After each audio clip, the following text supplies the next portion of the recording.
What's up, everybody? I gotta quit checking YouTube to make sure we're live every time, because every time I jump back to this, the thing's frozen as it's playing, Oh no. and then it always throws me off. And it's like, and then when it gets to the very end of the video, it's like, then it starts playing again. Oh jeez. So, what's up, Taylor? What's up? Right away. Good to see Yeah. you again. Yeah, sorry we were away last week. I know we didn't make any kind of announcement. We just kind of did it, unannounced. So sorry to anyone that was wanting to tune in but couldn't. But we are back. Welcome to Kiss Meets the Podcast 4K, the Crazy Crazy Kiss Countdown. You wanted the best. I'm one of your hosts, Eli Clausen. And I will almost definitely need to pee before this is over. Ah, and fingers crossed, Luke's internet's problems that we've had the last couple episodes are going to be better this time. Let's hope. Let's hope. Say yeet, Luke. Yeet. I don't have any. Yeet. Oh, here, I can yeet this. So that. Yeet. All right, there you go. Actually, I do need that. What's up, David Smith? Good to see you. So, of course, just in case anyone lost track, we are here to do the Psycho Circus album. Always a fun one to listen to, and it's definitely going to be an interesting episode. I'm sure there's definitely a lot of opinion about this, and we've kind of touched base on the topic here and there throughout the whole discography at times. So, kind of nice to finally get to this album and be able to really dive into it even more and talk about our likes and dislikes that we have about the album and everything that was going on at the time that we now know about. So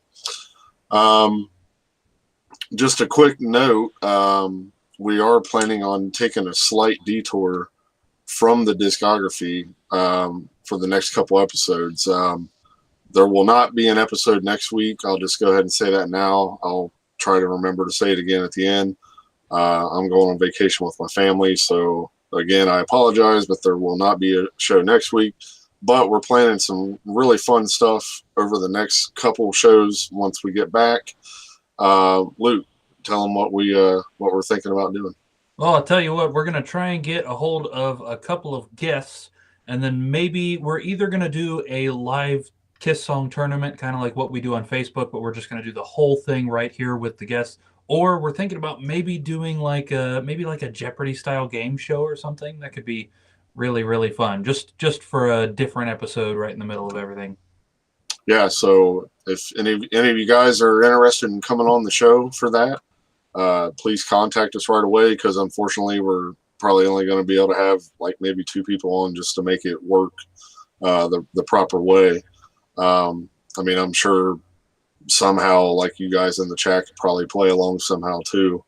But as far as coming on with us, please give us a message if you're interested. But then also we're thinking about as well, the following week. So we're probably talking, 3 weeks out now. We had discussed the idea of doing another, live watch along of one of the videos. Last time we did that was Phantom. So we figured, hey, let's go ahead and do one of those. Like, it'll be something fun to do. We're starting to obviously get close to the end of the discography, so we figure let's take a slight detour and just kind of do a couple fun things here for a couple weeks, and then we'll jump back into it and finish it up and all that, of course. So just putting that out there. We'll again touch on that by the end of the show, because normally some more people come in that may not have heard this right away. So all right.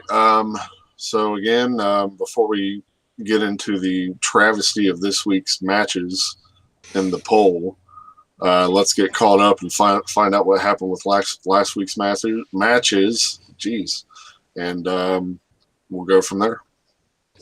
Absolutely. Yes, things are heating up over on Facebook. So if you guys are regular viewers know this already, but if you happen to be a brand new viewer to the Crazy Crazy Kiss Countdown here on Kiss Meets the Podcast, first of all, welcome and thank you. Second of all, we like to do some big Kiss song tournaments over on our Facebook. So if you're on Facebook, jump over and search Kiss Meets the Podcast. Give our page a like. We'd really appreciate it. Also, search Kiss Meets the Podcast group. That's our private group. You do have to request access to join, but we approve everybody, so don't worry about that. Definitely just put your name in there. Because in that group, we post about 6 matches every week in a gigantic tournament. The one we're doing right now is all of the Kiss live tracks. And round 1 is getting ready to wrap up. And we want as many votes as possible. So if you're not in there, definitely get in there so that we can get your vote on these polls. We really do enjoy that. If Facebook ever pulls its head out of its butt and lets us start posting polls on regular Facebook instead of only in groups, you won't have to join a group to vote. So hopefully that'll happen soon. And again, welcome to the new members, because I do believe we accepted some more requests over the week that we were off, and so welcome to all the new members.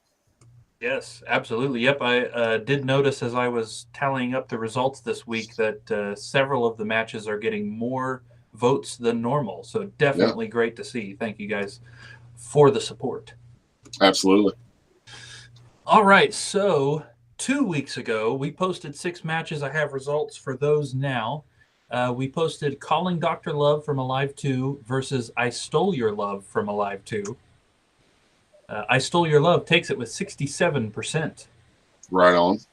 Yes. We posted Hotter Than Hell from Alive versus Do You Love Me from MTV Unplugged. Hotter Than Hell takes it with 81%. Okay. 100,000 Years from Alive versus Heaven's on Fire from the Millennium Concert. Surprisingly, we didn't get a 0%, which is what I honestly expected for that. However, quite clearly, 100,000 Years takes it with 88%. Wow. Yeah, I really expected another 100%. Yeah, absolutely. I think that's the one we were talking about on the last episode. Yes. We posted Cold Gin from Alive versus Got to Choose from Alive. Definitely one of the more difficult ones. Got to Choose scrapes by with 56% of the vote. Do You Love Me from the Millennium Concert versus Detroit Rock City from Alive 4. Detroit Rock City takes that with 79%. And then finally for that week, we had Shandy from Alive 4 versus Sure Know Something from Alive 4. Another really close match here. Sure Know Something takes it with 53%. Interesting. I was kind of hoping for Shandy on that one, being that it was really its only chance of getting anywhere at all, but can't argue with that result. Okay, so then last week we posted an additional 6 matches, which we didn't get to talk about last week since we took the week. The results are in from last week. I Still Love You from Alive 3 versus Let Me Go Rock and Roll from the Millennium Concert. I Still Love You takes it with 68% of the vote. We had Beth from MTV Unplugged versus War Machine from Kiss Rocks Vegas. 2 very different songs. Beth takes it with 69% of the vote. Kind of shocked on that, to be honest. Yeah. Vegas is another concert that is really not getting a lot of songs into round 2, I've noticed. Mm-hmm. We had King of the Nighttime World from Alive 2 versus Shock Me from Alive 2. Shock Me takes it with 72%. We had Love Gun from the Millennium Concert versus Great Expectations from Alive 4. Love Gun takes it with 92% of the vote. I think I'm like the one person that voted for Great Expectations. Yeah, you were one of 2. Yeah. We also had Black Diamond from Kiss Rocks Vegas versus Creatures of the Night from Alive 3. Creatures takes it with 93% of the vote. And then finally, from last week's results, we had 100,000 Years from the Millennium Concert versus Creatures of the Night from Kiss Rocks Vegas. Kiss Rocks Vegas actually gets one into the second round here. Creatures takes it with 65%. Wow. Yes. However, I have a feeling that won't last, because that means Creatures from Alive 3 versus Creatures from Kiss Rocks Vegas in round 2. Wow. Yeah. So Go figure. that's interesting. Yes. All right. So right now, if you go over to Facebook and search Kiss Meets the Podcast group, if you're already in there, definitely get your votes in. If you aren't, send us a request. We'll approve you because 6 new matches just got posted today, maybe 2 hours ago. Definitely get your votes in on these 6. The ones you can vote on right now are as follows. Domino from MTV Unplugged versus God of Thunder from Alive 4. Detroit Rock City from the Millennium Concert versus Lick It Up from Alive 3. Rock and Roll All Night from Kiss Rocks Vegas versus I Was Made for Loving You from Alive 3. The Big Huge Kick in the Scrotum from this week, Deuce from Alive versus Coming Home from MTV Unplugged. That one just sent me overboard. I texted Luke as soon as I saw that. I was like, "Oh my god, what is this?" Yeah, Like that match right there to me should be like the finals. Yeah, what we were saying, and it was like I almost just decided not to even vote on it. I just like voted on everything else, and then just kept staring at it. And finally, I picked one, and I think I kind of vomited a little bit when I did it because it was just like, oh, how do I pick one over the other?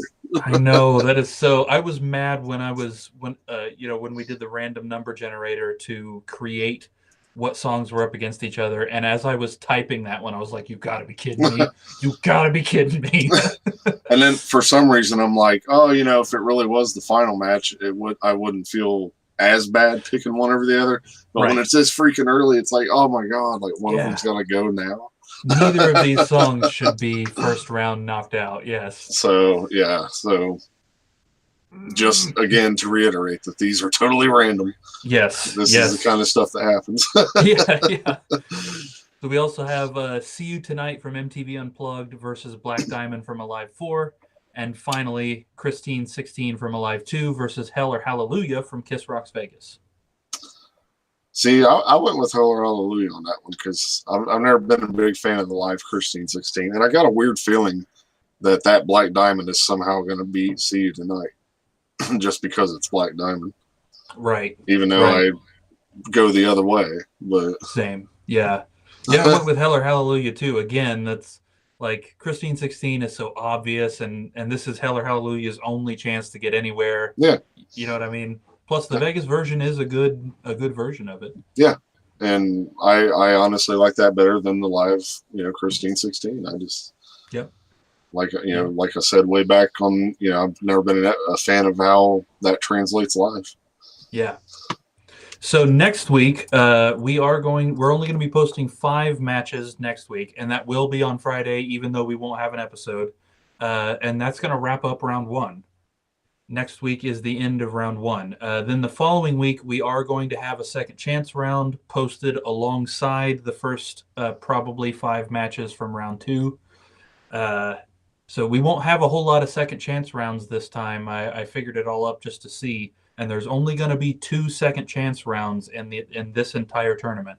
So it's going to be really interesting to see what might come back. Hopefully, we'll get either Deuce or Coming Home back, whichever one loses. Fingers crossed that's how it's going to turn out. But yes, we'll see. So yeah, keep that in mind. Even though no show next week, still be on the lookout for those polls, and then it's going to be a pretty packed episode the following week because we'll be wrapping up the first round with all the results, and then of course with our big game show and everything else planned. So already an action or fun-filled, jam-packed episode already coming at you in like 2 weeks. So that is for sure. Already looking forward to it.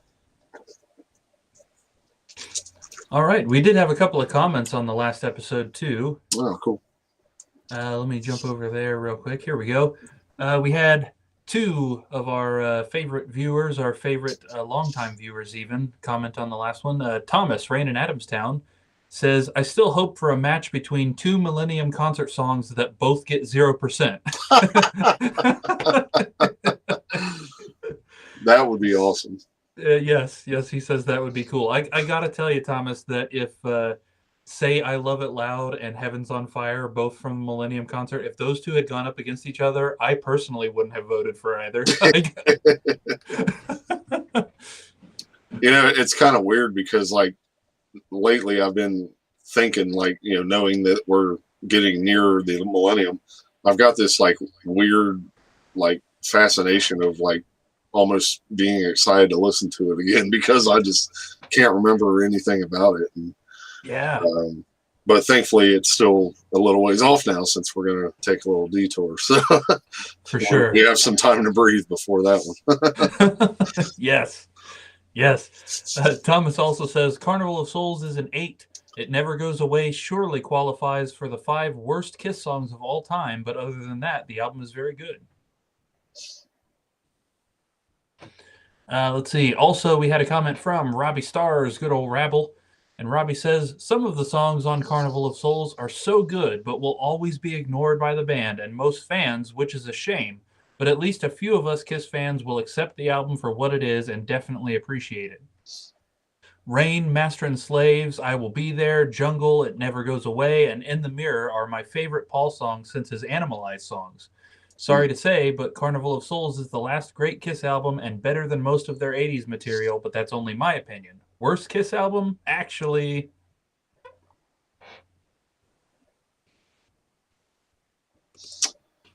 He didn't say what he thinks it is.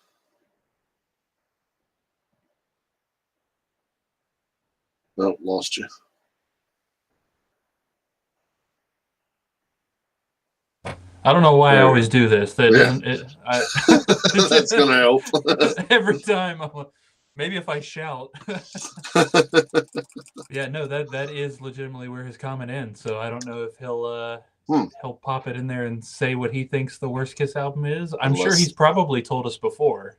Unless that was a precursor to this episode, knowing what was coming next. Maybe. All right, so you ready for some album info? Yeah. All right, this Psycho Circus has a very interesting Wikipedia page. Let me tell you. Psycho Circus is the 18th studio album by Kiss and the first to involve all 4 original members since 1979's Dynasty. I do love that it says involve all 4 original members. Right. Let's see. This also points out an interesting fact, just something we all know but probably don't really think about that much, is that You Wanted the Best is the only Kiss song in the entire discography that features lead vocals by the entire lineup. Yeah, that is kind of different. It kind of makes you wonder why they didn't do something like that. Even like, say, Destroyer or something. But Right. Space Ace Ron, what's up, man? How's it going? It is kind of weird that Kissin' Time is the only other song that gets close. Yeah. Yeah. This album was released September 22nd, 1998. It was recorded from January to April of 1998 at A&M Studios in Hollywood, California, and also One on One Studios in New York. This album was produced by Bruce Fairbairn, and interestingly, does not include a co-producing credit for Gene or Paul, which is the first time in a long time that happened. What's up, Chris? He said, where's Carolina's Soft Rock and Tiger Man? Soft Rock Scott. Don't have your audio again. Cuff your hand.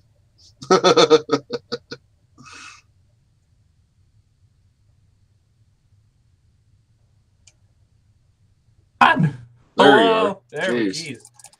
Okay. Well, I'm not getting kicked off, although now that I've said it. Bruce Fairbairn, interestingly, is also he's a Canadian producer who did a whole lot of the Bon Jovi albums. So kind of an interesting choice for them at this point. Kind of makes sense with the overall mastering and production of it. It definitely has that. Right. That loudness and that, that Bon Jovi type sound that they had around that time too. For sure, and it definitely works. I was just kind of looking down the list of other albums he had produced. I didn't realize he had produced Van Halen's Balance. Oh, nice. Yeah, Psycho Circus is another one that I remember the CD just being so loud, but the vinyl version, thankfully, it's nice and it's got that warmth to it. They did the proper remix for the vinyl instead of just throwing so it's like it's much easier on the ears, and you kind of somewhat hear a little bit more than what the CD gives you because it's just so like brick wall at times. Yeah, yeah, There's old Richie. yeah. And that's with air quotes, Richie. This album sucks almost as bad as Stool Station. Jeez, we're getting right into it already. Oh man! All right, so another interesting fact here that it mentions on Wikipedia: it's sometimes assumed that Psycho Circus, the album, is based on the comic book series Kiss Psycho Circus, which actually debuted the year before the album was released. However, while it is true the album had not been conceived at the time the comic book was first published, Simmons has claimed that Psycho Circus, the concept, was originally created as a Kiss tour theme, then used for the comics, then decided on for the album theme as well. And the toys. Right, yes. That's kind of a cool thing. This album did have 4 singles, which I will later complain about. The first being Psycho Circus, the second, We Are One, the third, I Finally Found My Way, and the fourth, You Wanted the Best. I mean, how were those even considered singles? Like, they didn't make videos for them. I never heard them on radio. Like, where? How are they singles? Yeah, I don't get it. And the title track is the only one of those 4 that I personally agree should have been a single. Yeah. And then they threw a B-side on there of a song that wasn't even on the album that should have been on the album. Yeah, right. I do gotta say though, that was a cool concept when they released that Psycho Circus single because I remember picking that up. I'm sure a lot of Kiss fans still have it. It had the VHS tape with the music video and the 3D glasses, which to me it never worked right. And then of course it came with that CD with the 2 songs, and I think it was an enhanced CD too. I think it had like a screensaver. I don't remember now, but yeah, I remember how cool that was to have that before the album came out. Right, for sure. Yeah, it does mention here too that the song "In Your Face" was a Japanese bonus track, which is just such a shame they didn't go ahead and throw this on the album. I didn't realize, however, according to Wikipedia, that's a Gene song that he let Ace sing. I thought that was an Ace song. Yeah, on the Vault, there's the Gene version with his vocals, and then he also was kind enough to put the Ace's version on there, which actually is a different version, I guess, from what is on, what we know. I guess it's like a different mix or something of the Ace version even, so. Interesting. So I guess technically there's like, 3 versions of it out there at least. Right. And another thing that just kind of, and I don't know, it's one of those things, but you got to wonder if the only reason they didn't let it go ahead and put that on the album was so that Ace didn't have 2 songs. Right. It almost feels that way. And it was like, were they so stickler about sticking with the 10-song thing, like, trying to be more like the old days or something, and they just could not have that one extra song. It had to be 10, and, they went with that way. Yeah. Chuck, what's up, man? Good to see you again, bud. Hope all's well. Yes. Also, why is it Japan always gets bonus tracks? Yeah, why does Japan get all the cool stuff? They get all this cool packaging, and their version of Rock and Roll Over had that cool gatefold and everything. Right. Yeah, what is with this? All right, so let's talk personnel, because this is truly a circus of people here. We go right back to the Bob Ezrin just using everybody and anybody. So we got the core band, Paul Stanley, who did vocals and rhythm guitar. He also did lead guitar on Pledge Allegiance. He did acoustic guitar on We Are One and I Finally Found My Way, and also bass on Pledge Allegiance and I Finally Found My Way. Cool. Gene does vocals and also bass, except Psycho Circus, Pledge Allegiance, Finally Found My Way, and Dreamin'. And also he apparently played rhythm guitar on We Are One. Cool. Ace Frehley, who did vocals and lead guitar, but only on Into the Void, You Wanted the Best, and In Your Face. Then Peter Criss, who had vocals on You Wanted the Best and I Finally Found My Way, and drums only on Into the Void. And then we have the outside musicians, Kevin Valentine, who played the drums for the whole album except Into the Void, Tommy Thayer, who played lead guitar on Psycho Circus, We Are One, Raise Your Glasses, Dreamin', and Journey of a Thousand Years. Bruce Kulick, who played the backwards guitar intro and the guitar solo on Within. He also played the guitar solo on Dreamin', bass and backing vocals on Psycho Circus and Dreamin'. We've also got Shelley Berg, who played acoustic piano and also she wrote the orchestration and conducted the orchestra, both for I Finally Found My Way and Journey of a Thousand Years. And actually, I said she. I assume that's she. No, Don't assume her gender, asshole. Yeah, exactly. No, okay. So looking at that Facebook page Wikipedia page. No, that is he, Shelton Berg. Shelton. He. That's my bad there. And then finally, Bob Ezrin, who played Fender Rhodes on I Finally Found My Way. This album did make it up to number 3 on the U.S. Billboard 200 and has been certified gold. I love gold. Classic. Are we going to include In Your Face on that final thing or no? You know what? I don't know if I put it on there, but we should. I actually did not. I didn't realize that it was an actual. I thought it was just like a demo. I didn't realize it was a bonus track, so it definitely should be on there. Yeah, I feel like it should be. I'm going to go add that right now before I forget. So the Wikipedia page doesn't say anything about Insane Clown Posse? No, it doesn't, no. Because I always remember around this time that they started accusing Kiss of ripping them off with the whole Psycho Circus thing and yada yada, and, you know, just talking crap about them and all that. That's ridiculous.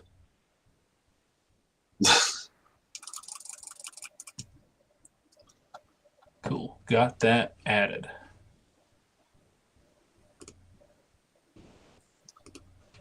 So before we get into the album, did you give Soul Station a listen yet? I haven't. I haven't either. A busy couple of weeks. Yeah, I need to. I did download the digital copy, but I did also just recently place the order for the vinyl. So, of course, I'm going to wait for that to arrive before I listen to it, which, of course, it'll probably show up while I'm gone next week. So it'll be a while before I get a chance to listen. But for that matter, I still haven't listened to Origins Volume 2. It's still sitting here sealed up. I need to listen to it. Yeah. But just wondering if you had, or if anyone that was with us the last time, I know how some of you feel, obviously, about it. But I don't know. Has anyone listened to it that didn't hear it? What do you think? Or did it change your opinion that you might have had at first if you did? So let us know as we go throughout. But so we'll get into the album here. So starting off, of course, with title track Psycho Circus, comes in at number 2 for me. You know, just right off the bat, like I've always had kind of a special spot for this album as well. Like I remember this time frame so much of when this was coming out and the excitement, and I feel like I didn't get this because you said this came out in September. Yes. So I'm thinking I probably got it for my birthday, which wasn't until later in October. It was either that or Christmas of that year. I can't remember exactly what, but it was definitely probably one of those two. So I waited. I had to wait that long before I finally heard the album, but I was so excited to get it. But yeah, when I first heard the intro to this Psycho Circus, that whole carnival thing, and then as soon as I heard that gong, I'm just like, whoa, this is going to be heavy, man. Like, this is going to be cool. It ain't going to be, soft or, 80s, some of the later 80s sounding material that was a little softer at times. And I was like, whoa, this is going to be cool. And then, then that whole build up and, how it just explodes, man. Just still a cool, part of the song. And I think it's definitely become a classic at this point, all these years later. Yeah, I think it does translate pretty well live. I liked when they opened it with it on this tour. I didn't like when they were opening with it in recent years because they were extending the intro just to give them time to get off the platforms. And Paul, I didn't like how they extended that and just kept repeating it over and over. It got kind of tedious. And but God, there's so much about like involving this song. I mean, the music video. This is probably my second favorite Kiss music video behind "Love It Loud." Again, I love the look of it, the colors just pop, and all the cool effects that they used at the time, and I'm not even talking about the 3D. Like just watching the video regularly is enough for me. It's like it's got such a cool visual look to it, and it's like yes, that's Kiss right there. Like that's the image that we all were thinking is what was going on at the time. Like yes, they're all just ripping it up, performing as one. But so yeah, there's that, and so much more about it, the tour and everything else. We'll get into all that stuff later on, but yeah, so just a solid opening track, and it's definitely become a classic. I mean, to me, this is like right up there with like a Detroit Rock City as far as an album opener, or even a show opener. So it's definitely got a lot of signature moments. Absolutely. And whenever people talk about Kiss lineups, how come nobody ever mentions the Paul Stanley, Bruce Kulick, Tommy Thayer, Kevin Valentine lineup? Such a great song attributed to the wrong lineup. Kind of makes you wish Kevin Valentine would have performed with them. Even if it was one time, like when Ed Cannon had to fill in on the reunion tour, like just to see, Yeah, would have been interesting. Yes, this is number one for me. Even to my own surprise this time. What a creepy and perfect intro to the album, to the song. I love the huge production of this album, and it makes itself evident immediately as the drums come in. They sound freaking huge, and the guitars are heavy, and they're right up front in the mix, but they also don't cover the bass. You can still hear the bass really well. God, I love the production of this whole album, and I'm so surprised that it took a little while for this song to be considered a classic. I mean, I know by description and definition, classic kind of means old, but like to me, this just immediately is like Kiss classic. I think this is maybe even one of the best songs they had written in a long time up to this point, and that's coming from somebody who prefers the '80s stuff. You know what I mean? Like, yeah, cool verse. The chorus is wildly catchy. And we get a double guitar solo and a regular guitar solo. Come on. And then I love the way the song ends too, with everything just stopping dead, and then all the effects on Paul's voice disappear, and he just delivers that last line dry and right in your face. And yeah, if they had opened this album with any other song, it would have been ruined immediately. Yeah. I mean, I was one of them that loved this song from day one as well. I mean. But as far as the Kiss fans or Kiss themselves, to where it's aged well enough, to call it a classic as you will, just like stuff like Hell or Hallelujah, probably another 5-10 years from now we're gonna be calling that a classic because people are gonna finally open up more to that stuff, and right, modern day Delilah, whatnot. Absolutely. So next up is Within. My number one. Like you said, just perfect mesh here, the way Psycho Circus ends, and then it just kind of fades right into the intro of this, and you're like, you start hearing that backwards guitar and all that weirdness going on, and you're like, yes, this is like real demon right here, like this is going to be awesome. And such a great Gene song, one of my favorite Gene songs of all time. It's a shame that they never really performed this that often, and I wish they would have. And I could just picture, if they would have added more theatrics to the live version, just what it would look like. And I mean, it's just so cool. I mean, I love that that part where it breaks down to the backward guitar thing during the solo, and it's just that riff, man. When that riff kicks in at the intro, the da da da da, God, that's so heavy, man. Like, and again, like on the CD version too, like it just sounded so much louder on the CD version. Like when that first riff kicks in, you're just like, I mean, that's and again, to me, that's like right up there with like a War Machine riff and stuff like that. Like it's just got that balls to, punches you in the face type feel to it, and just really love it. Great 1-2 punch here with the Paul and Gene song like that.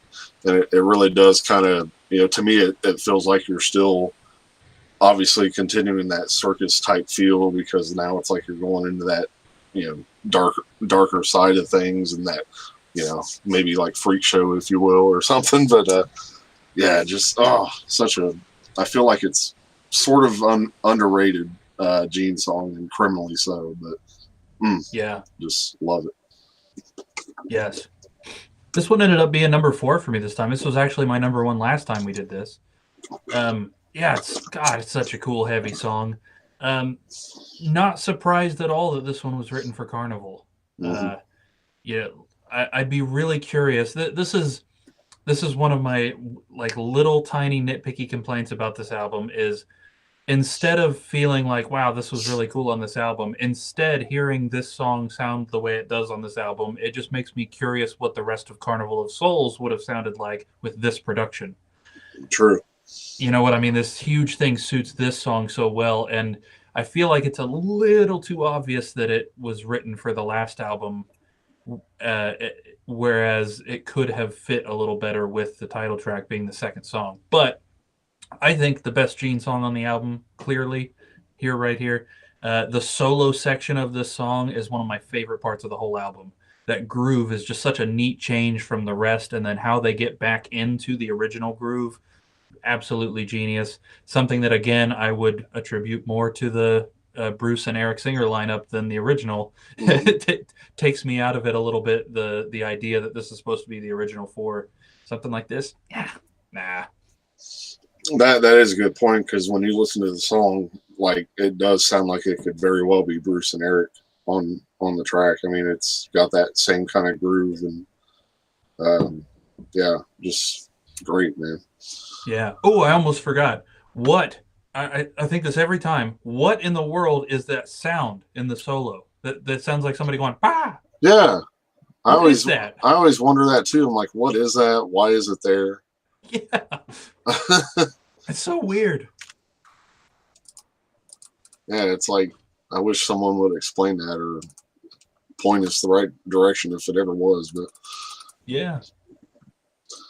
All right. Moving on, we have I Pledge Allegiance to the State of Rock and Roll. Number 5 for me. Another Paul song here, of course.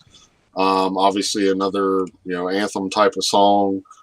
Very upbeat, very kind of rally cry. Kind of makes you feel good a little bit. It's kind of fun to sing along to it, and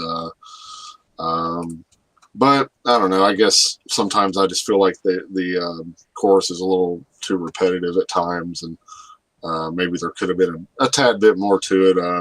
I do like the solo though. Really good solo in there. It just really takes off from there, and cool vocals, cool harmonies, all that stuff, and yeah, surprisingly they never even played this on the Psycho Circus tour. They didn't even do it till like the Rock the Nation or something. Yeah, and they something really weird. Yeah, and we're talking 6 years later or whatever, and they barely even played it then. So it's like you would think that this song would have been a staple, especially on the Psycho Circus tour, but yeah, for whatever reason, they just never really performed it much. But it is, again, it's added to the list of those cool, anthem rally songs that Kiss has, and I think it fits right in pretty well. So absolutely.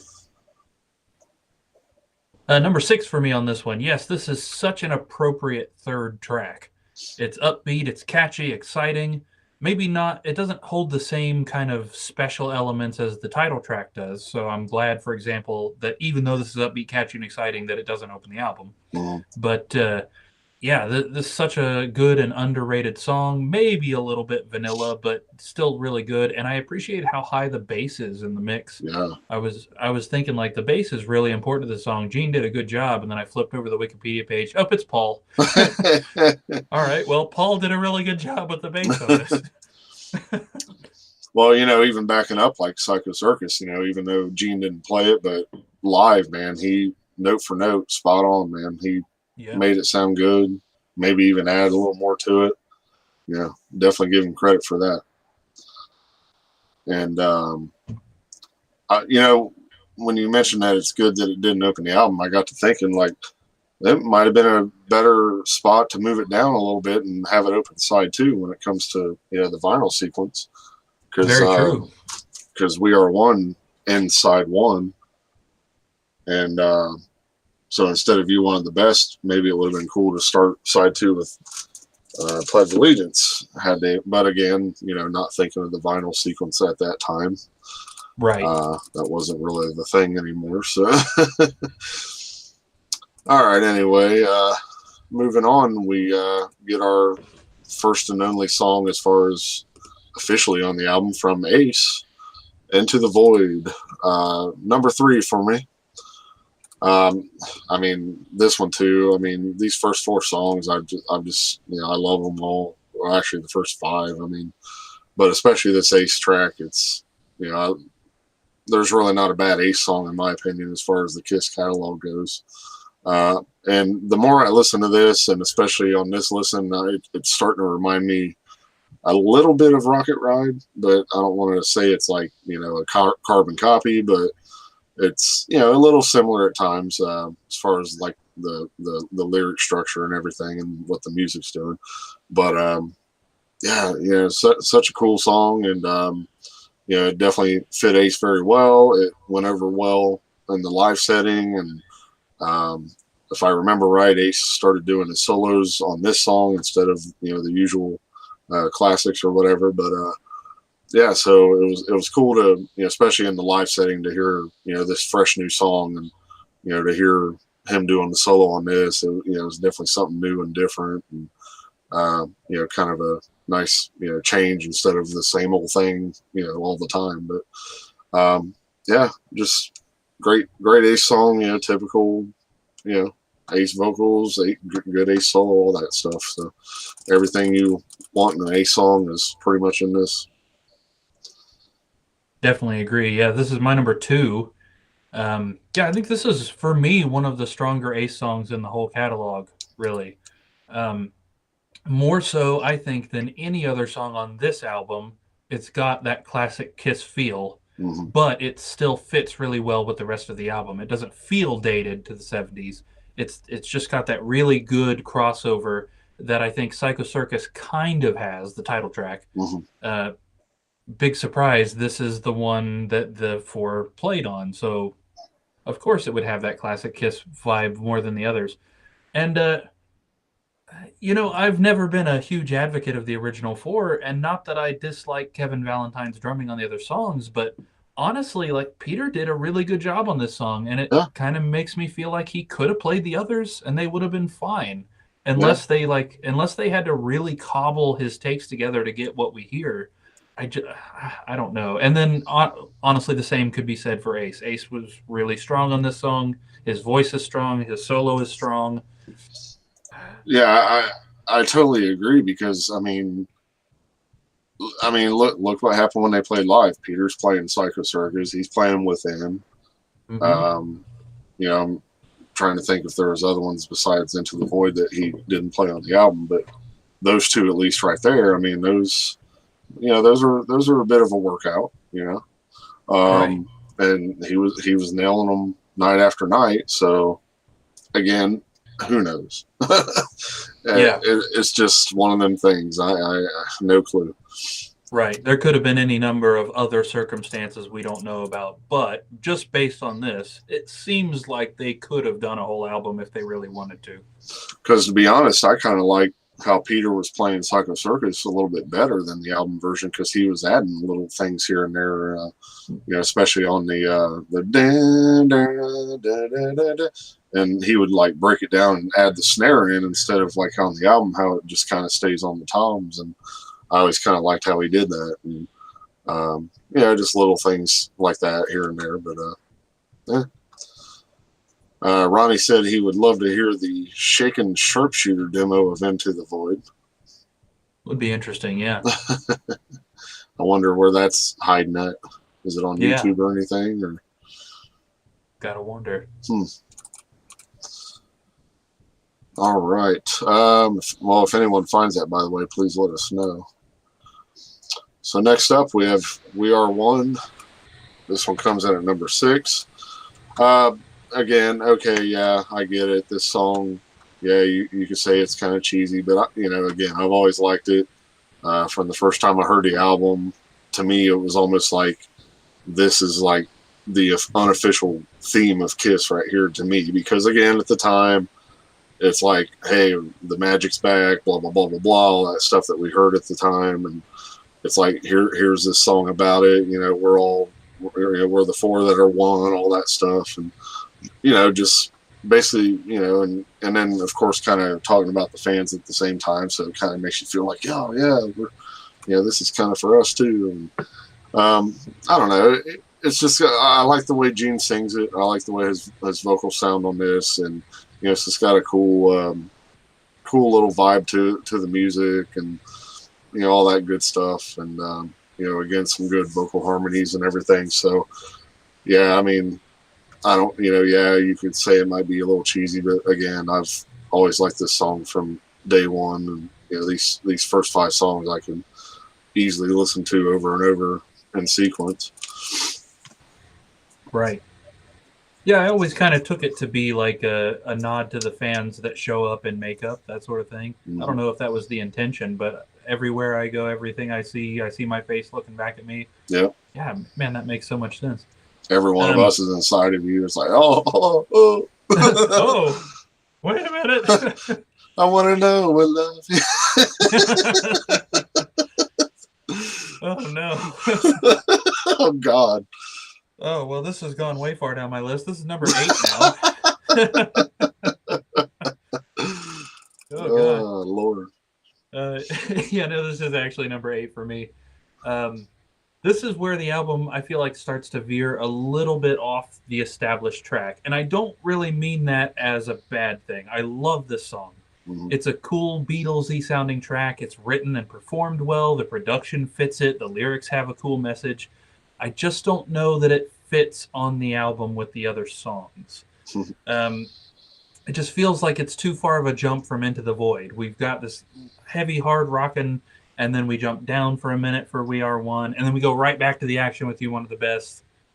And I'm also not sure it would have felt too much better anywhere else in the track listing. Mm. You know what I mean? Like, even if we had put this next to I Finally Found My Way, that's too many kind of down songs near the end. I don't know. I'm glad we have it. Don't get me wrong. I'm certainly not saying it shouldn't have been somewhere on the album, but this song is one of the points for me that make this album feel a bit disjointed. Yeah. As much as I love, like I said, the sequence of Psycho and Within, maybe this would have fit better as the second track. Because, welcome to the show, and then all of a sudden, bam, bam, bam, And then when this song ends, then all of a sudden you get that weird, like, okay, now what's going on? We're heading back into the dark, heavy stuff here. And I don't know, maybe that could have worked a little better too. I don't know. Might have to just put them in that sequence and see how it feels. Just out of curiosity, yeah. Oh, man. Let's see. All right. So next up, You Wanted the Best. And so, yeah, it's kind of funny you mentioned that about the feel, because again, for me, and it's almost perfect the way they did it on the vinyl, because those first 5 songs are side 1, probably my favorite 5 of the album. And to me, these next 5 songs that are on side 2, to me, they all feel different completely from those first 5 songs. So I don't know, for what it's worth. But anyway, we got You Wanted the Best. Comes in at number 4 this time. Excuse me. This song, it grows on me more and more every time I listen to it. Like we mentioned before, the first time that all 4 members, sing on it. And again, it's basically another like anthem type song, and I guess again you could say that it's kind of it's basically geared towards the fans, of course, which is cool. I mean, but it's got a cool vibe and everything. But I will say on this listen, for whatever reason, like every other time I've listened to this song, for some reason during the solo I never paid much attention, but this time I did, and I was like, wow, that's a really cool solo on there, because you get some of that signature Ace, licks on there, almost like, kind of reminded me of Love 'Em and Leave 'Em, some of the stuff he was doing during that solo, which again, I assume is actually Ace on this album doing that, but it sounds like it at least. But Yep. so yeah, I was like, wow, that's cool. I don't know why I never really paid much attention to that part before, so that definitely helped put it where it's at for me. But and again, like, this would have been another cool song to do live. Why not? All 4 members getting to share vocals, at once, and it would have been so cool. They could have done some cool video tricks with it, and blah blah blah. But again, just another missed opportunity, and it's definitely a cool track. Yeah. Number 7 for me, we almost get back to the full action here. This song has a really great chorus hook. I especially love the that bit. Absolutely genius lyrical theme, and with perfect execution from all 4 of them. Hearing the 4 voices on one track as if they're arguing. Yeah. Man, that's great. Whoever came up with that, absolutely great. Having said that, though, the drum beat of this song sucks. I don't like it. I don't feel like it fits the song. It and the same. I'm gonna have the same thing to say for Journey of 1,000 Years. That snare heavy drum beat just destroys the dynamic execution of the song. Although it works better on this one, I think, than Journey. And then honestly, while the song thematically fits the album, I'm really surprised to see it as a single. I mean, I guess on one hand it kind of makes sense. You got all 4 voices. The chorus is really cool. It's kind of announcing, "Hey, we're back." But is it really that strong of a song overall? I don't view this as much of a song as I would say "Rock and Roll All Night." Yeah. It feels like something cool that's on the album that's only kind of a song. I certainly wouldn't hand this one to somebody to like introduce them to Kiss for the first time. It's like they could have even used this as like something playing over the PA before the show started, like, or like kind of like nowadays how you get the video of them walking to the stage. Like, they could have had this like playing over a video of them coming to the stage, or some kind of effects, and just to kind of pump up the crowd a little bit before the real the lights go down, the hum, and then the actual announcement of You Wanted the Best. You got and they could have even used it for that, even just to for that purpose. But Yep. Richie, quote unquote, says this tour was so disappointing, the effects were a joke. The only good thing about the album or tour was the video for Psycho. I gotta disagree about the tour. He also cringes when Paul tries to sing Psycho Circus. Well, maybe nowadays, but back then, yeah. I cringe when a lot of singers try to sing songs nowadays from their heyday. So, Ronnie said "It's My Life" would have been awesome. Yes, that is another one that absolutely should have been on here. I love that song. The re-recording of it, I like that way better. Thankfully, they put it on the box set, and I think it's on the vault as well. Right. But I don't know. Maybe we should throw that one in too, since it was on the box set technically. I don't know. We'll see. But yes, I love that song. That's another one that should have been on the album. All right. So jumping back in here, we could. Uh, Raise Your Glasses, number 7. Every time Paul singing, his rhythm on these verses, it I can't help it. But like I said last time we did the album, it makes me think of everybody needs somebody sometimes. That's the same like rhythm he's singing, and I don't know why he chose to do that. But that I can't help but think of that. But if I get past it, then the song picks up a little bit, and it's not bad. Not really sure what the whole raise your glasses thing is supposed to mean, and what it, especially with Kiss, I don't know. It just sounds like some random, like tagline that somebody came up with, and yeah, we'll just write lyrics around this and repeat the chorus a bunch of times. Yeah, so I don't know. It's not a horrible song. It's I definitely don't dislike it, but yeah, I don't. It's definitely not one I go to that often. Right. Yeah, number 5 for me. I view this one in a very similar light to "I Pledge Allegiance to the State of Rock and Roll." I feel like this one could have been a single. It may not have been a great single, but it would have been way freaking better than "Finally Found My Way." It's got catchy hooks in the verses and the choruses. It doesn't really have that early Kiss vibe like "Into the Void" does, but it makes sense. It's still a very good, often overlooked Paul kind of anthem. It's a bit vanilla like "Pledge Allegiance" is, but it is still a really solid track. Right. I ball those two and kind of Dreamin' into that same, like, had a lot of potential but didn't quite have as many special points as the title track did. Absolutely. Excuse me. All right, so here we go. We're finally at this moment. We've made reference to this song throughout the whole thing, and other people have.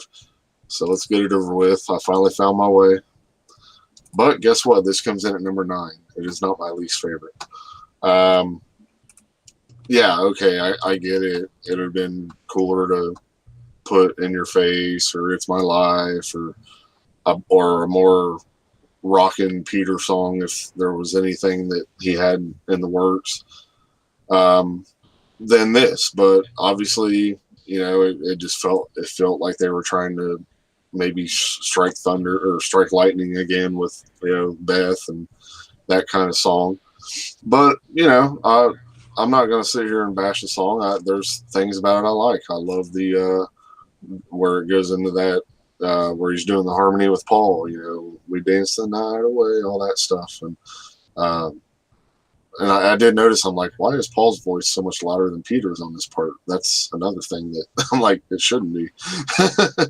But I like that part. It's got a good, it sounds good. Their harmony together. It's got a good, hook to it. And it kind of has a Beatles vibe in a way. And yeah, so I mean, that's that. I mean, and Peter, of course, he sounds good. To me, it sounds just like Peter from his '78 solo album or whatever. And again, I think that's a big reason people like to bash on this song is because, again, it pretty much sounds like Peter's solo album all over again. And, a lot of people still can't stomach that. So, but like I said, it's not my least favorite on this album. I'm not going to bash it. There are things I like, and as we just said, so yeah, number 9. Yep, absolutely. Now this is my number 10, but I have very similar things to say that you just did. Once again, we fall off the track this time completely. Not because it's a bad song, but because it just doesn't make sense. Like we talked about with We Are One, and honestly, for that matter, the solo albums, everybody but Ace, really. Some songs are objectively good songs, but they just don't make sense as Kiss songs, or they don't make sense as songs in the context of this album. It's just simply too far left field of the rest of the album for it to fit. Plus, they're clearly trying to recreate the situation with Beth. You know what I mean? An unexpected, soft, orchestra-driven track on a rock album and sung by Peter, but it's just simply not as good a song as Beth. Still a good song. I really like the song. I'd play this song on its own, especially in the context of Peter's solo album, like you said. Even Nothing Can Keep Me From You kind of has a similar vibe to it. Yeah. It fits alongside this. Uh, Good song, a lot of cool parts. Just I wish it didn't feel so much like they were trying to recreate Beth, because it doesn't, and so it leaves a bit of a sour taste, you know. Yeah, I mean, I'll be 100% honest. Anything that we heard on Peter's other solo stuff after Kiss that we touched, I would pick this song over any of that stuff easily. Yep. Oh, and can we back up to You Wanted the Best and talk about the ending with that No More War? Yeah. What is I could have easily done without that too. Talk about another Beatles like rip off or reference. You know, that whole thing they were going for. It's like, what is that? Like, come on. Right.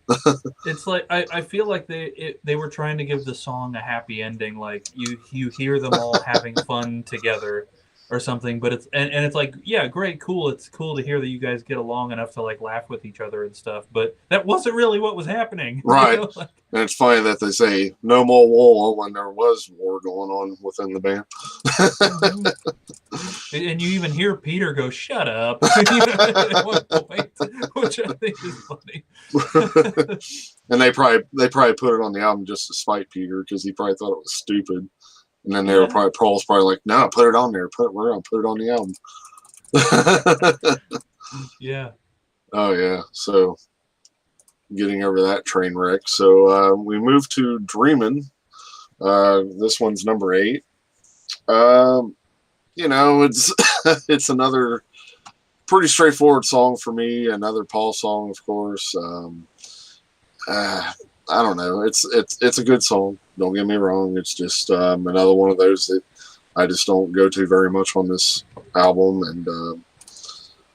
And to me, it's like it's too similar to, you know, like Raise Your Glasses in a way. Like not you know that it's like note for note or anything, obviously, but it's just kind of got that same feel to me where it's almost like too repetitive with the chorus at times. And but you know, like I said, it's not a horrible song, but it just never really catches me much at this point of the album.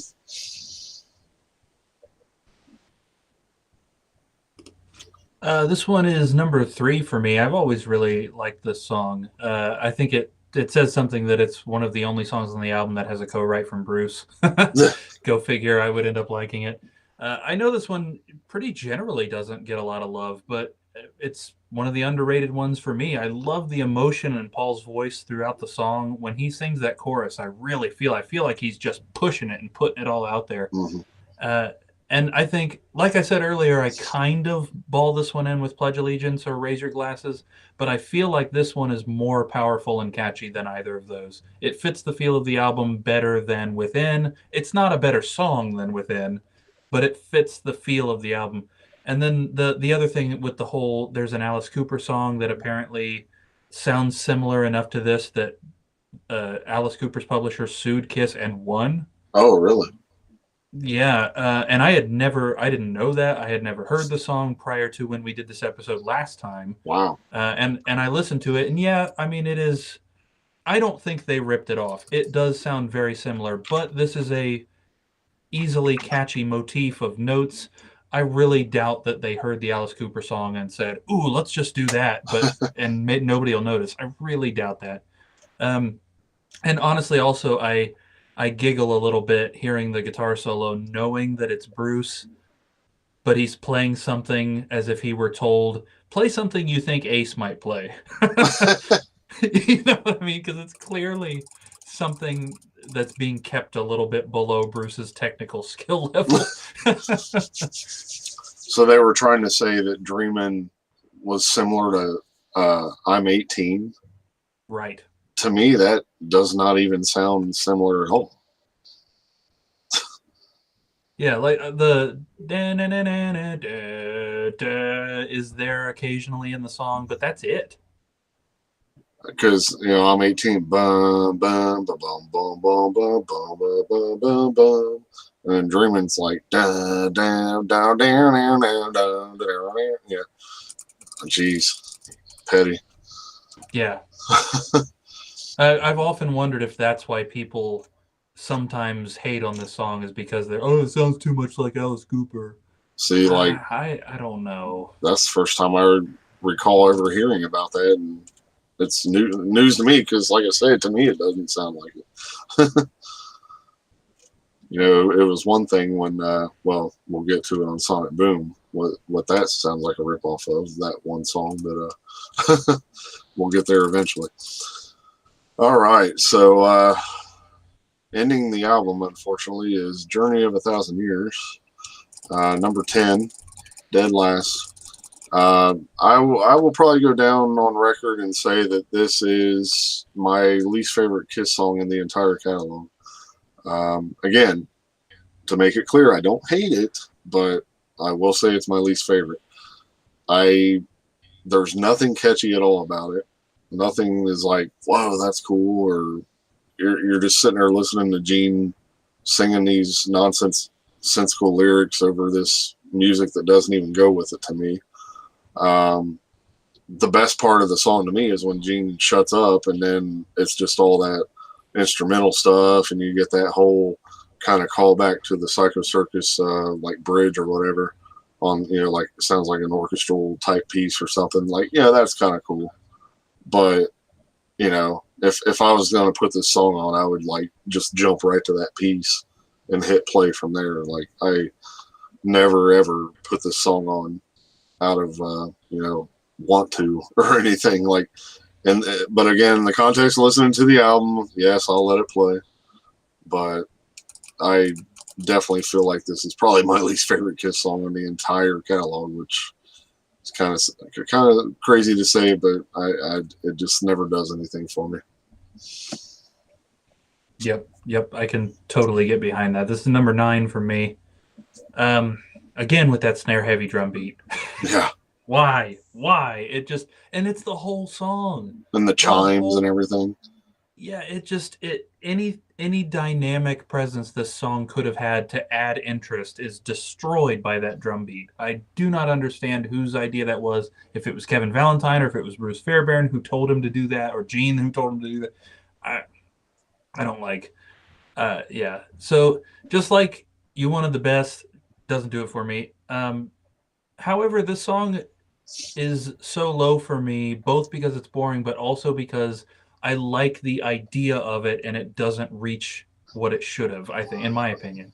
I love the Beatles Kiss crossover vibe of the song, kind of like We Are One, only I feel like thematically it fits the album a little bit better. The idea of cool melodies and interesting lyrical idea, which I don't feel like he reached the potential of a title like Journey of a Thousand Years. The orchestra bringing back the theme from Psycho Circus to tie the whole thing together was an awesome idea. Just this epic, an epic track called Journey of a Thousand Years with the theme from Psycho Circus appeals to me. And I think, oh, that's such a cool way to wrap this album up. But the song just doesn't live up to it. It gets boring after about the 2-minute mark, other than the Psycho Circus theme.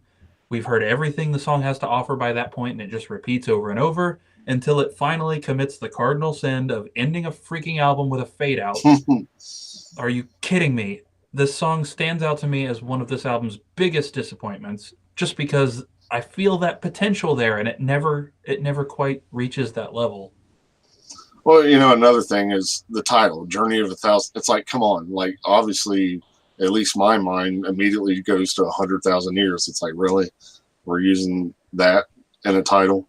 So in my mind, I want something that sounds similar to that, you know, that kind of song, and to especially to end the album. You know, I'm thinking, you know, the title and what I hear in my head, like, I'm wanting something that sounds more epic and just like, you know, in the album almost like the way Black Diamond ends the first album, just something that's like definitive and kind of like creepy to take it out the way it started. Yeah. And it's just not. It's totally not there. And yeah, I just don't get it. Missed the boat big time there. Right. All right, so that wraps up Psycho Circus here. As far as overall rankings, I give it a 7. And again, a lot of it's because songs like the last one I could have done without. Um, yes, even though I, like things about I finally found my way, I would have definitely rather replaced it. If this album would have had It's My Life and um, In Your Face, geez, I keep almost mixing up the titles. If both of them were actually on this album would probably be at least a 9 for me. It would have made that much of a difference. But yeah, I agree with what you were saying from the very beginning. I do like the production. I've always liked the especially the drum sound on this as well. It's definitely different, but it still does have a good sound to it. Um, but yeah, just a solid 7 this time. And like I said, the first half of the album, I love all 5 songs. Those are all classics to me. But the second half is a little more.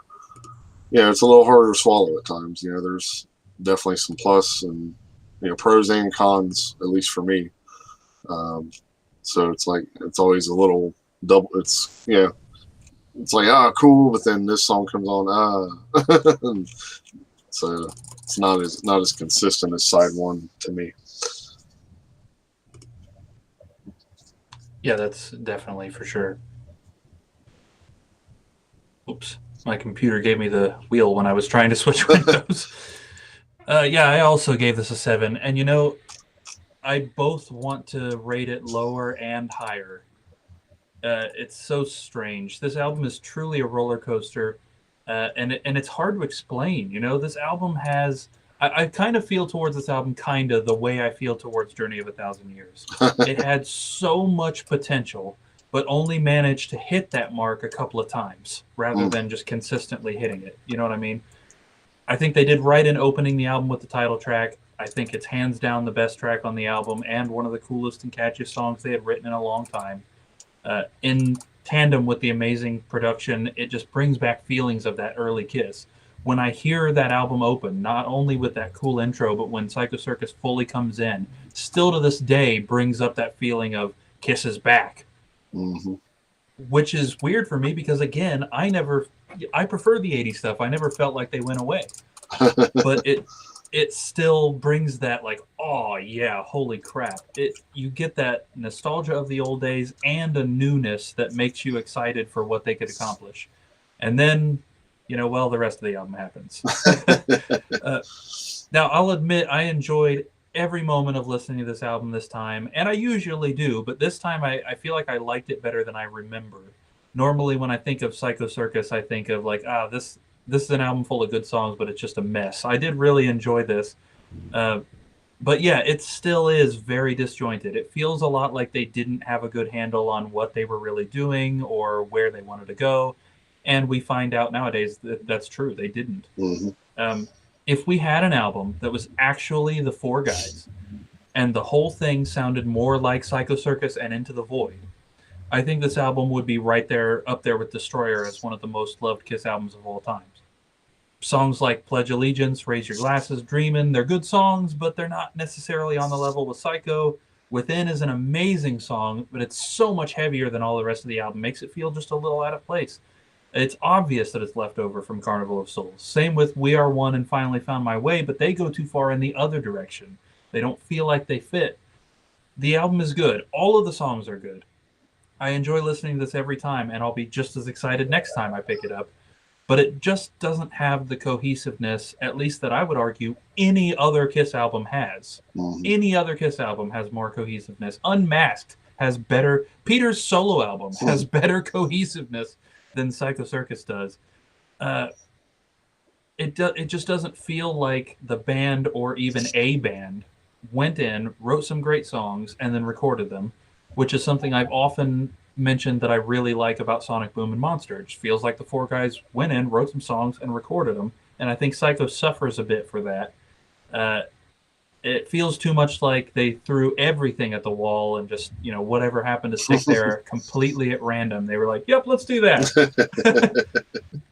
But again, I don't want it to sound too much like I'm complaining or that it's a horrible album. Every song really is a good song, and I do enjoy listening to it. I just wish that they had done a couple things different. Absolutely. I'll tell you what this album has put me in the mood for is to sit down and listen to like all the Ace songs that he's done throughout the catalog at this point. Just after hearing Into the Void and then talking about In Your Face so much, it's kind of got me in the mood to sit and listen to all of the Ace stuff. So, yeah. I don't know. All right. Well, whoever's left in the chat, get your True Confessions ready if you have them. And we'll be right back with that segment.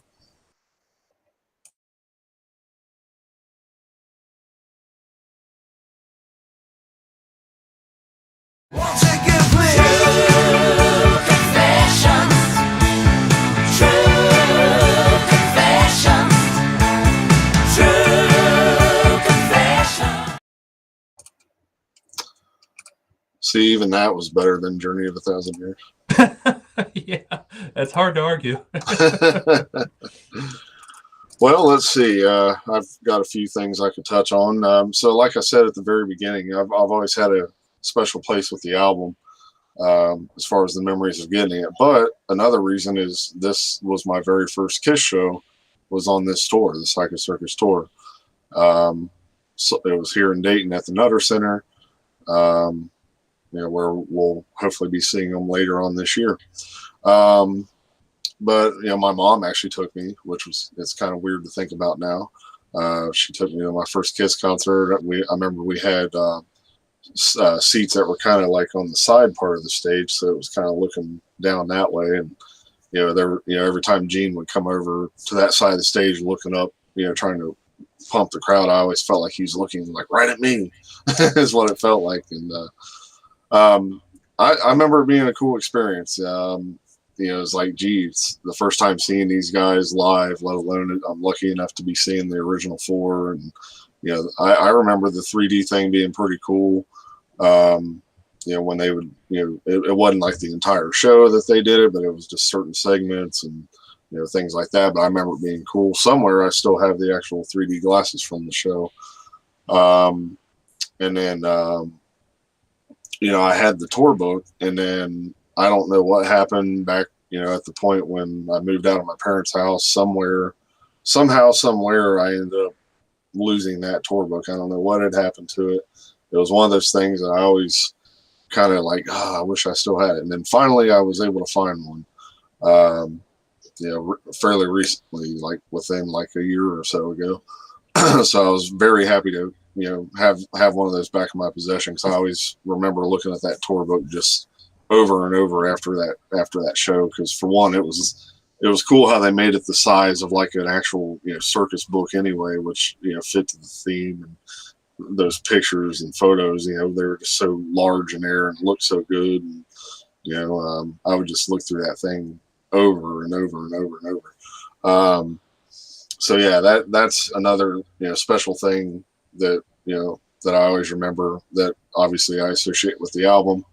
I don't know, talking costumes though, I really wish they would have come up with a whole different costume design instead of rehashing the Destroyer costumes, because obviously they did the Love Gun costumes for the reunion, which okay, that's excusable, but hey, this is an actual new album, so let's get new costumes again, like they did so many times for the new albums, and the new tours. And that I was really hoping to see that. And especially nowadays, back then, you kind of got used to it. But when I look back now, like at video or photos, especially of Gene, I do not like how Gene looked in his costume at that time. It just looked awkward for some reason. It didn't even look as good as it did like back in Destroyer days or even whenever. But I don't know. I did not like the way it looked every time I see photos of it now, of that era. So other than that, And the obvious thing is, like we've said many times on the show, is wishing that those other couple songs made it on the album. That's pretty much a given. But I think that pretty much touched on everything I had. If I'll see if something else pops in my head, but Yeah. You know what else is frustrating about those costumes is not a single one of them fit into the actual Destroyer era costume. So they had to have paid to have those costumes remade. yeah. So you can't even argue that it was a money thing for not wanting to design new stuff. Like, come on. Well, it was like them Love Gun ones too. Like even those look small and tight on them. Like, and I'm sure those had to be altered too. Even though I think, if I remember, it seemed like they were trying to say that they were wearing the actual ones from the 70s, or maybe that was for the movie or something, Detroit Rock City. But one of the cases, like, you could tell it looked kind of tight on them and it looked a little awkward. Right. Right. Yeah, that's. Yeah. So I got to thinking about this, and I hope I haven't said this about a different album already. I don't think I have, but maybe I have. I honestly think this might be my favorite production on a Kiss album in the entire discography. I have a lot of ones that I really, really like, but this one I just can't get over. The drums sound so great, so huge and punchy. The guitars are heavy and right up front, especially Psycho Circus. It sounds so wide and so big, and it doesn't cover the bass, which is what happens a lot of times when they make the guitars really up front. It just sucks up all the frequency for the bass. Yeah. The bass not only sounds great, but it jumps up and down in the mix depending on the song, depending even on the section of the song as it needs it. The vocals are clear and produced well. Say, for example, in Within, during the verses when Gene's vocals, there's not a vocal in the middle. There's one in the left and one in the right. And it adds to that creepy, just Bruce Fairbairn did a great job producing that aspect of it. And whoever mixed this album did a really, really good job making it sound huge. I feel like this is the closest they ever got, honestly, to having an album that feels like their live show. Not necessarily in that it was just them with no fancy bells or whistles, like, say, the early albums were, but in that it was just loud and epic and huge, and finally a studio album that sounds as big and exciting as their stage show was, which they always talk about how they wanted that, especially for the first three albums, how disappointed they were that it didn't capture them sonically the way live did. And I feel like this is where they accomplished that. Sonically, this sounds as huge and as exciting as a live show. Does it sound like a sonic boom? yeah, maybe. Maybe. It sounds better than Sonic Boom. Says here it was mixed by Mick Guzowski. Oh. Guzauski. Well, he's a genius.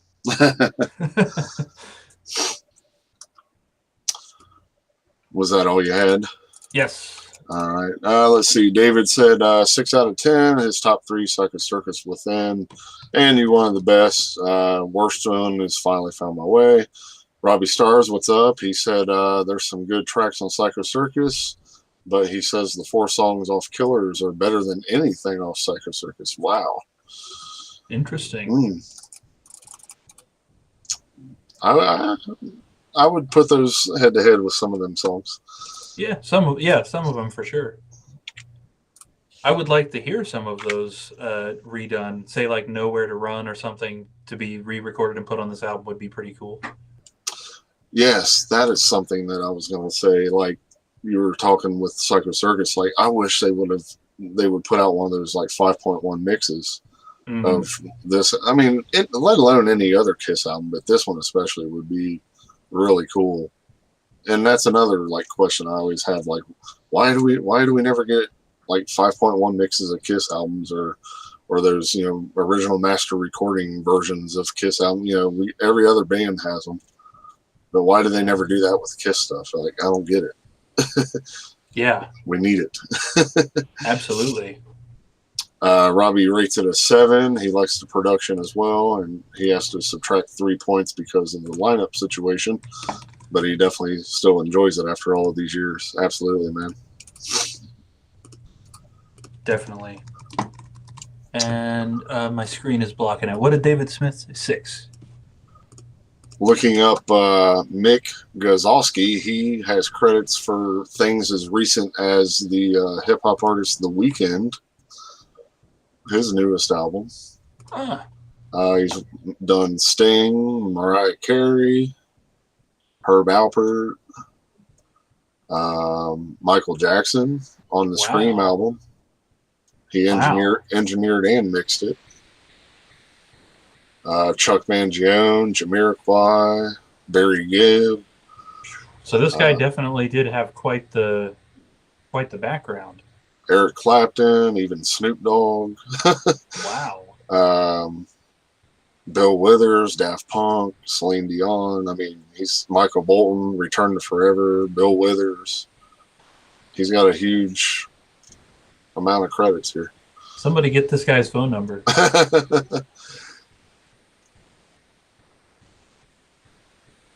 Yeah, he's definitely got a lot under his belt, and it's all mixing pretty much. Yeah. Well, he's damn good at it. Yeah. Apparently he did the mixing for the Kiss Icons compilation too. Nice. He's the one that remixed all those songs, I guess. I'm gonna have to go back and kind of take a listen to that. Then I didn't realize those had actually been remixed.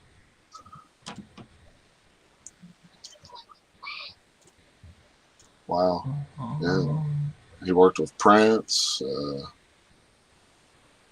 mean, this list is just huge. Yeah. He mixed a Cream live concert from 2005. Did some Disney stuff. That guy really does have everything. I mean, amazing. B.B. King. Jeez. Wow. Where'd it go? Oh, he also did the mixing for the Kiss box set from 2001, which would probably explain It's My Life being on there. He mixed that. Yep, that does make sense.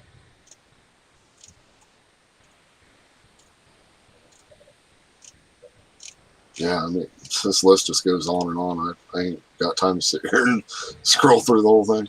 Yeah. So, definitely a good choice there they had. What did I miss here? Let's see. Robbie said Nowhere to Run should have been re-recorded for Psycho Circus. I like your idea, Luke. Absolutely. That would have been cool. Yeah, I wish we can, just like we've talked about with Higher Than Hell, it's too bad we can't get some kind of remix and remaster of Higher Than Hell, the 4 songs on Killers, and then Elder would be like, I know for me at least, those would be like my top 3 wish. Yes, absolutely. So, or put out the master tracks or something. Yeah. Geez, that would be awesome. Oh man. All right, so we got those final tallies ready. Absolutely, yes. A couple of surprises, honestly. So you guys have seen, of course, we just spent the last hour and a half talking about our rankings. In addition to that, we do have rankings from Steve McGowan. Steve gave this an 8 out of 10. His top 3 were Raise Your Glasses, I Pledge Allegiance to the State of Rock and Roll, and Psycho Circus. Rochelle McGowan gave this an 8 out of 10. Her top 3 were Into the Void, Raise Your Glasses, and Psycho Circus. We've got Robbie Stars, who gave this a 7 out of 10. David Smith, who gave this a 6 out of 10. His top 3 were Psycho Circus, Within, and You Wanted the Best. We also have several votes from last time we did this episode a couple of years ago. Last time I gave this a 7, and my top 3 were Psycho Circus, Dreamin', and Within. Eli, last time you gave this album an 8, and your top 3 were Into the Void, Psycho Circus, and Within. My dad last time gave this album a 9, and his top 3, We Are One, Within, and Psycho Circus. Steve McGowan last time gave this album a 9.5. His top 3, Raise Your Glasses, I Pledge Allegiance to the State of Rock and Roll, and Psycho Circus. Rochelle McGowan last time gave this album an 8, and her top 3, Journey of 1,000 Years, Dreamin', and Psycho Circus. Robbie Stars last time gave this album a 9.5 out of 10. Top 3, Into the Void, Psycho Circus, and Raise Your Glasses. Jay Rucker last time gave this album an 8.5. His top 3, Psycho Circus, Pledge Allegiance to the State of Rock and Roll, and You Wanted the Best. Gianni Ottaviani last time gave this a 7 out of 10. His top 3, Raise Your Glasses, Within, and Psycho Circus. Jay Rucker's dad gave this an 8.5 out of 10. Brock McDowell gave this album, strangely, a 4.9 out of 10. Very, very interesting. Thomas, Rain in Adamstown, last time gave this album a 4 out of 10. His top 3, Journey of 1,000 Years, Psycho Circus, and Within. Brad Holderman gave this album a 7.5 out of 10. Putting all of that together, this album did get a 7.6 average overall out of 10, which does put this 0.1 above Carnival of Souls we did last week, which means it is right about in the middle. That puts it just above Asylum and Animalize, just above Unmasked. Tied with Hotter Than Hell, interestingly. Yeah, I don't know about that. Tying with Hotter Than Hell. Interesting. So in 10th place, I don't think it comes as any surprise. I finally found my way. Eli, you were one of 2 people who did not put that in the 10th spot. You and Jay Rucker both had it at 9. Everybody else that voted had it at 10. Yeah. Not surprised. Right. Thankfully, though, in 9th place, Journey of 1,000 Years. Yeah. Yeah. All of this album, the scores are really, really close, except Finally Found My Way is clearly in 10th place, and also our first place winner is very, very clearly in first place. But everything else is almost neck and neck. Wouldn't be hard to shake up the ratings for this. Wow. So, number 9, Journey of 1,000 Years. In 8th place, You Wanted the Best. In 7th place, Dreamin'. In 6th place, We Are One. In 5th place, Into the Void. Making our top 4 for this time, to even my own complete amazement. In 4th place, I Pledge Allegiance to the State of Rock and Roll. In 3rd place, Raise Your Glasses. Wow. And then in 2nd place, Within. And in 1st place, Psycho Circus. Wow. Wasn't expecting that. Yeah. For the top 3. Absolutely. I mean, the top 2, Psycho and Within, absolutely. Yeah. But I didn't expect to see both Pledge Allegiance and Raise Your Glasses there, too. No. Robbie also said he loves the vibe of this album. Has a great feel-good album with the songwriting. Used to care about the lineup situation, but as I see it now, it's mostly all the past and present Kiss members. Yeah, pretty much, yeah. Other than Kevin Valentine, yeah, absolutely. Peter's Desperado. That's good. Wow, Within number 8 when Robbie's top 10 here. Well, that might shake something up right there, too. His top 10. Absolutely, yeah. Raise Your Glasses, number 1. Wow. Should have been released as a single. I was saying that same thing earlier, Robbie. I feel like that would have been a better single than any, except for the title track. Better than We Are One, Finally Found My Way, or You One of the Best, honestly, I think. I think Robbie's rankings right there is going to shake something up. Yeah, probably.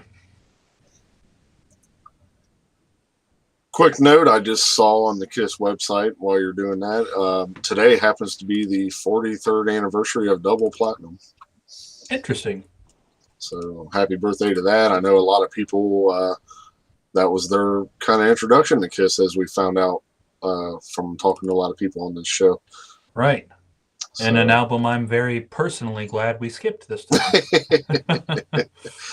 Yeah, it's different. I did kind of forget that we skipped it this time. That is true. Yeah. But yeah, I like some of those remixes, especially Dr. Love, but and then of course Detroit Rock City's the version I like the most because it just starts right at the beginning of the song, and you get that full intro. It doesn't fade in, like Destroyer and all that. That's the version I like to listen to. Right. Cool. Yes, I think Cool Agreed Luke, kind of like Cool Hand Luke, right? Yeah. I think last time when we did all of these albums, I think the only album I ranked overall lower than Double Platinum was Smashes, Thrashes, and Hits. Yeah. Oh, God, yeah. I'm so glad we skipped that one, too, especially. Yes, if they had just done greatest hits albums instead of remixing them every time, it would have been so much better. Robbie said Double Platinum was missing Parasite. I Story Love and Shock Me, but it's still a greatest. Yeah, I remember we kept pointing that out a lot of times. How all these compilations we didn't have Shock Me, and Yeah, it just seemed surprising. And it really is. yeah.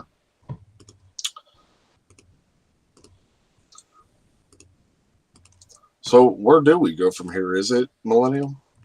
No, that's actually on our extras list. The next album is Alive 4. Alive 4, okay.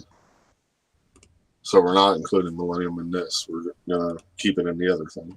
Correct. Okay.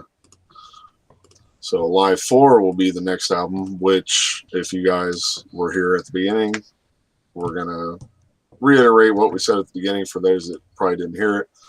But we're gonna push the next album back by a couple weeks. So first of all, no show again next week. We do apologize. I'm going to be on vacation with the family. So you can come find me on vacation and beat me up if you want. I don't mind. So again, no show for next week, but we decided, hey, let's take a little detour for a couple weeks from the discography, since obviously we're starting to get closer to the end.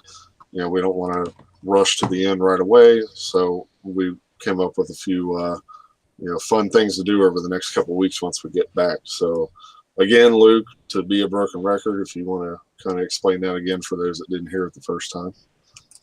Yes, absolutely. So we wanted to do something a little bit special in the middle here, since it's been quite a long time since we've done an episode that wasn't an album review.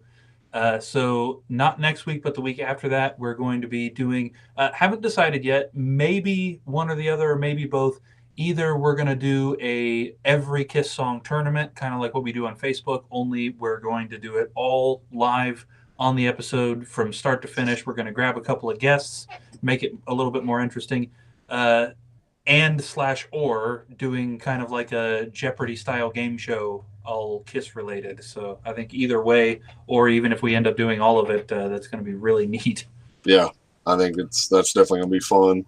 And then the other thing for the following week, we had discussed a while back about doing another live watch along with one of the Kiss official videos. The last one we did was Phantom, of course, so it's been a while now. So we figured, hey, let's go ahead and just take another week and do one of those after we do the games. And so I'll tell you what, let's put a poll up on the group as well, and list the home videos and let you guys kind of decide which one you would like to see us do first. So you got Extreme Close Up, Confidential, Kiss My Ass, Second Coming, even, I guess we can include. So I think we'll put a poll up so you guys can kind of vote for which one you'd like to see us do, and we'll do that. And so again, we mentioned, or Luke mentioned about, we want to get a couple people to come on the show here with us. Unfortunately, we're probably only going to be able to fit like maybe two, just to kind of make it work outright for the game situation. But of course, you guys that are still in the chat, I'm sure you could still kind of, play along somehow. I'm sure we can make it work. So yeah, really, we only have 2 spots open as far as coming on live with us. So if any of you guys are interested, please drop us a line ASAP, because we want to get that filled, and it'll probably fill quick. But obviously you've got a couple weeks, because again, we're not doing a show next week. But there will still be some new polls going up for the live, best live songs. So make sure to still catch that next week on Facebook. But the following week after that, which will be the 16th, we will be back and we will be doing the games. And then the following week will be the live watch along. So we definitely, it sounds like fun. I'm already looking forward to it. It's going to be nice to kind of take a little detour and do some fun stuff like that. And definitely, more interaction with all you guys. With the games and even the watch along. So Yeah. so yeah, Hey, go ahead. We did end up having actually quite a few changes there. So whenever you're done, we can talk about what Robbie just did. Whenever I shut up.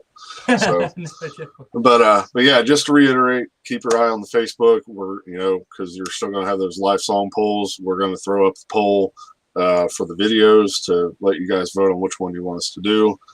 And then we'll kind of get more, a little bit more info regarding the game when it gets closer to that as far as what's going to be going on. And, like I said, just drop us a line if you're interested to come on.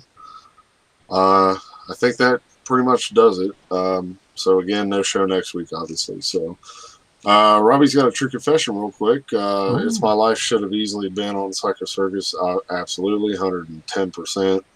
And then he said our upcoming show sound like a blast. Can't wait. Awesome, man. I hope you definitely take part of it. You should come on with us, man. It's about time. Yeah, absolutely. All right. So what trouble did Robbie cause here? Okay, so I'll just go through the whole album again because I'll point out what changed and what stayed the same. So I know what stayed the same. Yeah, well, finally found my way in 10th place. Stayed the same. Journey of 1,000 Years still in 9th. You Wanted the Best. Yeah, it's really the top is what changed. You Wanted the Best is still in 8th. Dreamin' still in 7th. We Are One still in 6th. And then now in 5th place, I Pledge Allegiance to the State of Rock and Roll, which is down from 4th place. In 4th place now, Into the Void, which is up from 5th. So, yeah, that's good. We get Into the Void into the top.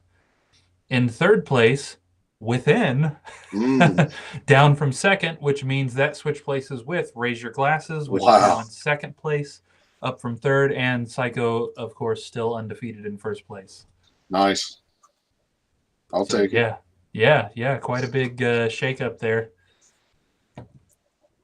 Score is still really close, so if we had a few more, again, it still wouldn't be really hard to shake that all up again. No, absolutely. I was just checking out our date that's scheduled for September. There's still a lot of tickets for sale.